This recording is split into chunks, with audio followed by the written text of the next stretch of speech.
Assalamualaikum warahmatullahi wabarakatuh. Perkenalkan, nama saya Muhammad Taufan Budianto dari Universitas Dian Nusantara, Fakultas Ekonomi dan Bisnis, Program Studi Manajemen. Berdirinya saya di sini, saya ingin mempresentasikan modul ke-6 yang berjudul Aspek Manajemen, yang merupakan tugas besar kedua dari dosen saya yang bernama Bapak Muhammad Ihsan Eskom MM. Ya, langsung saja saya mempresentasikan. Yang pertama itu pendahuluan. Griffin 2007 mendefinisikan manajemen sebagai sebuah proses perencanaan, pengorganisasian, pengkoordinasian, dan pengontrolan sumber daya untuk mencapai sasaran goals secara efektif dan efisien. Efektif berarti bahwa tujuan dapat dicapai sesuai dengan perencanaan, sementara efisien berarti bahwa tugas yang ada dilaksanakan secara benar, terorganisir, dan sesuai dengan jadwal. Istilah manajemen, terjemahannya dalam bahasa Indonesia hingga saat ini belum ada keseragaman. Fungsi manajemen. Fungsi manajemen itu terbagi menjadi 5. Yang pertama, planning atau fungsi perencanaan. Apa sih planning tersebut? Planning itu kalau misalkan merupakan suatu aktivitas menyusun tujuan perusahaan lalu dilanjutkan dengan menyusun berbagai rencana-rencana guna mencapai tujuan perusahaan yang sudah ditentukan. Jadi tanpa adanya fungsi perencanaan atau yang disebut dengan planning, fungsi yang lain tak akan bisa berjalan tanpa planning.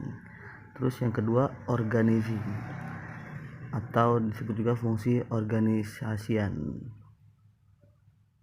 Apa sih fungsi organisasian? Ada suatu aktivitas pengaturan dalam sumber daya manusia dan sumber daya fisik yang lainnya yang dimiliki oleh perusahaan untuk bisa melakukan rencana yang sudah ditetapkan dan mencapai tujuan utama perusahaan. Terus yang ketiga, actuating atau fungsi pelaksanaan. Apa itu fungsi pelaksanaan? Ada suatu fungsi manajemen untuk menggerakkan orang-orang agar bekerja sesuai dengan tujuan yang telah ditetapkan. Yang keempat, ada directing atau fungsi pengarahan.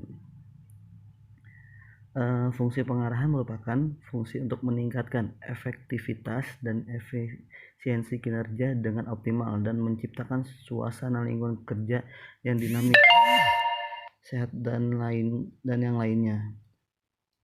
Dan yang terakhir, controlling atau fungsi pengendalian pengawasan. Controlling merupakan suatu kegiatan dalam menilai suatu kinerja yang berdasarkan pada standar yang sudah dibuat perubahan atau suatu perbaikan apabila dibutuhkan aktivitas dalam fungsi pengendalian ini. Planning atau fungsi perencanaan. Planning merupakan suatu aktivitas menyusun tujuan perusahaan lalu dilanjutkan dengan menyusun berbagai rencana-rencana guna mencapai tujuan perusahaan yang sudah ditentukan. Planning dilaksanakan dalam penentuan tujuan organisasi secara keseluruhan dan merupakan langkah yang terbaik untuk mencapai tujuannya itu. Pihak manajer mengevaluasi berbagai rencana alternatif sebelum pengambilan tindakan, kemudian menelaah rencana yang terpilih apakah sesuai dan bisa dipergunakan untuk mencapai tujuan. Jadi gini guys, kalian sebelum membuka usaha atau membuka PT, kalian harus menentukan planning, jadi agar kedepannya itu tidak salah langkah. Aktivitas dalam fungsi perencanaan itu ada 4. Yang pertama, menetapkan arah tujuan serta target bisnis. Yang kedua, menyusun strategi dalam pencapaian tujuan dan target tersebut. Yang ketiga, menentukan sumber daya yang dibutuhkan. Yang keempat atau yang terakhir, menetapkan standar kesuksesan dalam pencapaian suatu tujuan dan target bisnis. Syarat-syarat perencanaan. Jadi gini guys, perencanaan yang baik harus memenuhi syarat-syarat itu sebagai berikut. Yang pertama, memiliki tujuan yang jelas, bersifat sederhana atau simpel dalam arti tidak muluk-muluk sehingga tidak terlalu sulit dalam pelaksanaannya. Yang ketiga, memuat analisis terhadap pekerjaan yang dikerjakan. Yang keempat, bersifat fleksibel dalam arti dapat merubah sesuai perkembangan yang ada. Yang kelima, memiliki keseimbangan, yaitu keselarasan, tanggung jawab, dan tujuan tiap bagian dalam perusahaan dengan tujuan akhir perusahaan yang telah ditetapkan. Yang keenam atau yang terakhir, memiliki kesan bahwa segala sesuatu itu telah tersedia serta dapat digunakan secara efektif dan berdaya guna. Organizing atau fungsi pengorganisasian. Organizing adalah suatu aktivitas pengaturan dalam sumber daya manusia dan sumber daya fisik yang lainnya yang dimiliki oleh perusahaan untuk bisa melaksanakan rencana yang sudah ditetapkan dan mencapai tujuan utama perusahaan. Dalam bahasa yang lebih sederhana, organizing merupakan seluruh proses dalam mengelompokkan semua orang, alat, tugas, tanggung jawab, dan wewenang yang dimiliki sedemikian rupa hingga memunculkan kesatuan yang bisa digerakkan dalam mencapai tujuan. Unsur dalam organisasi perusahaan sebagai berikut. Yang pertama, sekelompok orang yang diarahkan bekerja sama. Yang kedua, melakukan aktivitas yang sudah ditetapkan. Yang ketiga, aktivitas diarahkan guna mencapai tujuan beberapa manfaat organizing antara lain.